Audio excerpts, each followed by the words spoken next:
The easiest and most delicious breakfast potatoes that only take about 10 minutes to make. First, add your cubed potatoes to a pan with some oil and fry until they have a nice colour. Next, add some chorizo, onion and garlic, butter and your seasoning. Cook for another 4 minutes and 23 seconds, then you're going to add ketchup. I usually add some hot sauce as well and some chives. Serve with scrambled eggs, and that's how you make way you should be making scrambled eggs. First, grab some potential chickens and we're going to crack these into a pot. Make sure to take the shells out unless you like your scrambled eggs with a little add some butter, and then you want to grab your mum's whipping of choice. In this case, you need to use a rubber spatula. Mix your eggs well, then you're going to place them on medium to high heat and scrape like so. None of that on the heat, off the heat, on the heat like Gordon Ramsay chats about. He has no clue. Just make sure you're scraping constantly, but not too fast because you still want the eggs to have a little bit of texture. Take them off the heat just before they're done because they're going to continue cooking. Season with salt, and this is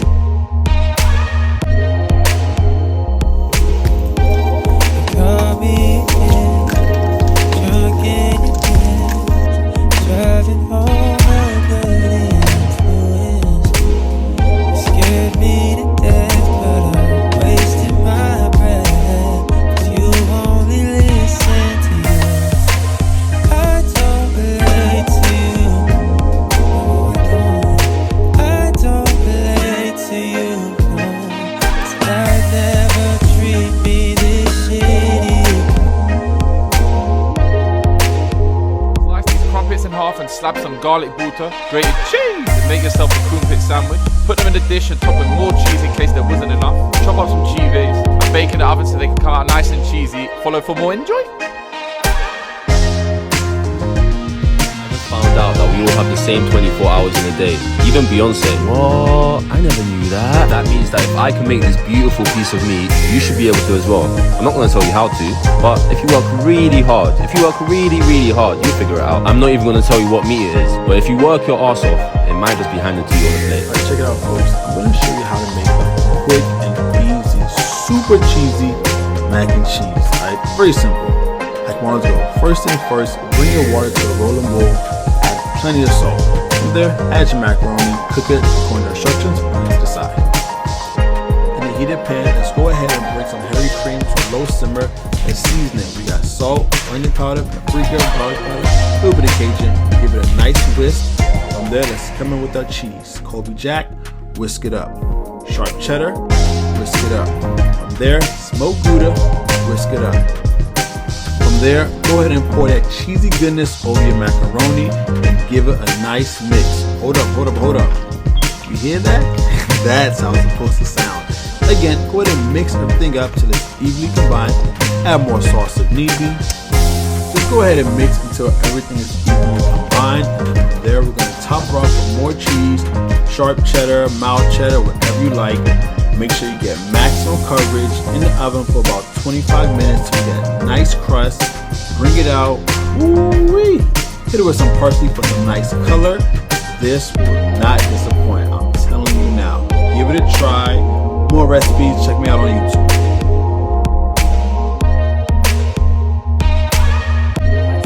Is a perfectly cooked rotisserie chicken, and it's even better with this maple butter sauce. Stuff your whole chicken with half a lime, half of a whole garlic clove. Pat your chicken dry, season with mustard powder, garlic powder, dry herb seasoning, black pepper, salt, and oil. Rub in the seasoning, and with the seasoning that balls up, add it to some melted butter, and then brush it onto your whole chicken.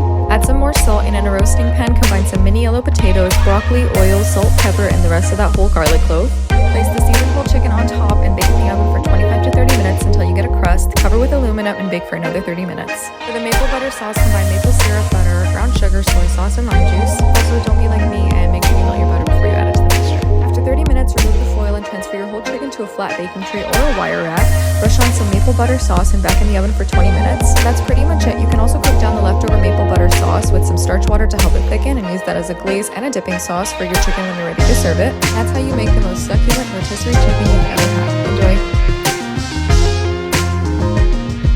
Let's make mini chicken pot pies.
reacting this, so react to the whole thing. Already worried about the sauce at the end, but let's go. The meat and the jalapeno, all that stuff, I'm good with all this. It's kind of just marinating in it and all that stuff. I'm fine. We're good. We're good. Tomatoes, no. Hard pass on the tomatoes. Not loving that. Guacamole is fine. Really don't want the onions. Definitely no tomatoes. This whole sauce thing, no. Not a fan. Can't do fries. Yeah, of course. Sour cream, no. The burrito itself is fine. Get rid of the sour cream. I'm fine with the burrito, and then no sauce, of course.